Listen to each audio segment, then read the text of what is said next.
1979년 청계천 철거민들의 이주단지였던 성남시 중원구 금광동. 나는 그곳의 유일한 약사였다. 늦은 밤이면 연탄가스를 마신 가난한 이웃들이 달려와 내 방문을 두드리던 시절, 나는 그들과 함께 울고 웃었다. 37년 만에 약국문을 닫던 날, 나는 수약국 약사 김술래가 아닌 대한민국의 아픔을 치료하고 싶은 약사, 국회의원 김술래로 다시 태어났다. 약사 출신의 비례대표 20대 국회의원 김술래 의원입니다.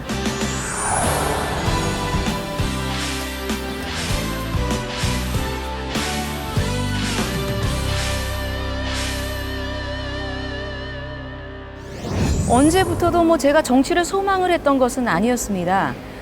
제가 그 웅지를 틀었던 성남이라는 데는 광주 대단지의 그 기원을 갖고 있죠. 광주 대단지는 한때 그 청계천의 철거민들이 이주했던 그 삶의 터전이었습니다. 거기에서 약국을 개설하면서 참으로 어려운 그 시민들을 많이 제가 마주할 수 있었습니다. 아픈 주민들도 많았고요. 그 당시에는 국민 건강이 약국에 의존하는 건강의 지킴이 역할이 매우 컸던 시절이었습니다. 정말 동시대를 살아가는 우리 주민들의 아픔을 제가 많이 헤아리게 됐습니다. 그러던 도중에 제가 이제 성남시 기초 이제 풀뿌리 지방자치의 6대 시의원으로 제가 입성을 합니다.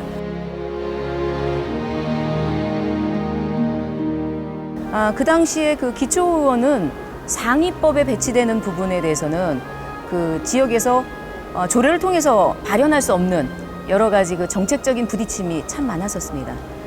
그래서 이 정치라는 게 시민들에게 다가가고 사각지대의 그늘에 가려진 어떤 시민들의 복지나 이런 부분에 어려움이 많다는 것을 현장에서 많이 제가 느끼게 되었습니다. 그러면서 어떤 저가 지나온 과거의 그런 어떤 발자취들이 그것이 제가 정치로 가는 어떤 받침이 된 것 같아요. 그래서 제가 6대 기초의원을 지내면서 저의 조금 이렇게 풀지 못했던 여러 가지 갈증, 이런 것들의 동기부여가 된 것 같습니다.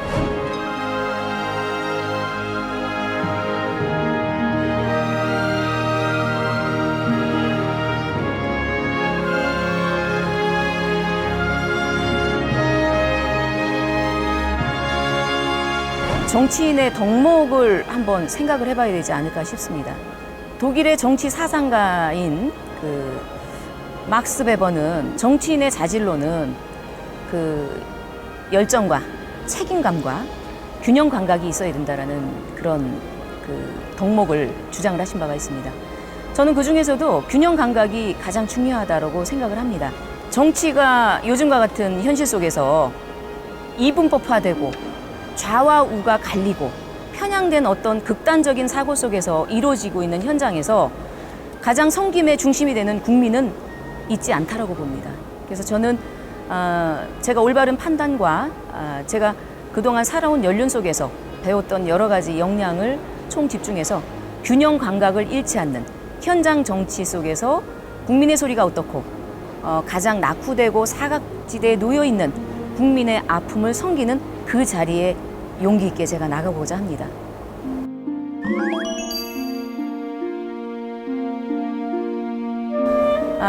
저는 대한민국의 미래는 아동과 여성에게 있다고 생각을 합니다.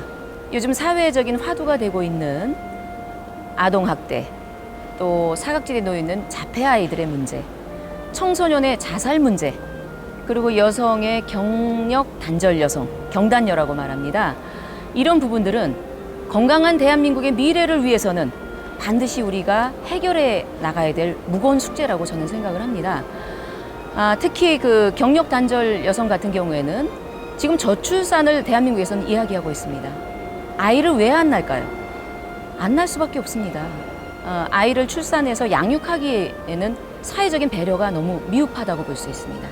영유아 육성법에 보면 보통 출산 휴가나 휴직 제도에 대한 법안이 만들어져 있습니다. 그러나 사회적인 인식 변화가 되지 않는 상태에서 그냥 막연히 출산 휴가를 받기에는 사회의 눈총이 따갑습니다. 그래서 저는 그 대안으로서 강제적으로라도 의무적으로 출산 육아 휴직 또는 휴가를 낼 수 있는 그런 법적 제도적인 보완이 매우 필요하다고 생각을 합니다. 그리고 장애 아동이 하나의 성인이 돼서 평생의 생애를 살아가기 위해서는 물론 이거는 미국의 사례입니다. 대략 한 200만 불 정도, 한화로 한 20억 정도의 경비가 소용이 된다고 합니다. 이런 큰 자본이 들어가면서 그 장애아를 갖고 있는 가족이나 그 주변의 부모들은 상당한 심리적인 고통 속에서 함께 그 고통을 떠안고 살 수밖에 없는 입장입니다. 그렇다고 한다면 저희가 자폐아 같은 경우에 조기에 3세 미만의 아이들을 우리가 변별하고 그 아이의 병력을 발견해서 국가가 지원해주는 제도의 틀 속에서 아이를 치유할 수 있다면 저희는 가족이 행복하고 부모가 행복하고 그 아이의 삶이 굉장히 윤택해지지 않을까 이런 생각을 합니다.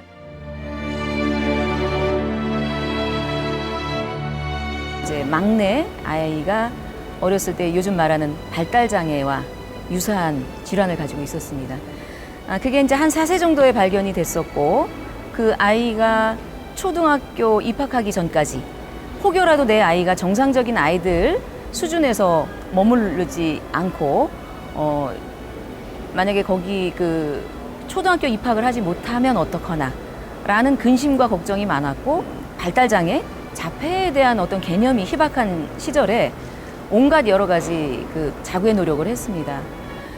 다행히도 아이는 초등학교에 입학을 하면서 한 열흘 동안 제가 바짝 붙어서 갔는데 아이들과 또래 아이들과 잘 어울릴 수 있을까 그런 근심의 그 나날로 갔는데 그 아이가 엄마의 손을 놓으면서 엄마를 벗어나게 해주는 그 순간 가장 기뻤었습니다. 그래서 그 아이는 잘 성장해서 지금 일남일녀를 두고 있는 아주 평범한 가장으로서 잘 사회생활을 하고 있습니다.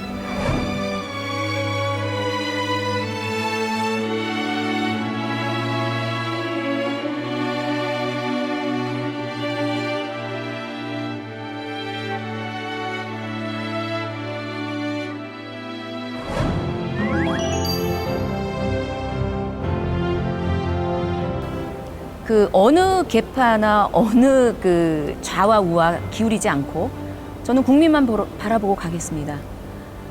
그러면서 정말 그 세상에 아주 도움이 필요한 부분에 노블리스 오블리주를 실천하는 그런 그 정치인이 되고 싶습니다. 세상에 가진 자는 많이 가졌고 또 안 가진 자는 너무 안 가졌고 이런 어떤 균형이 100% 맞춰질 수는 없지만 우리가 좀 같이 나누어서 섬기면서 서번트 그 리더십의 그 중심에서 해야 되겠다는 그런 생각을 갖고 있습니다.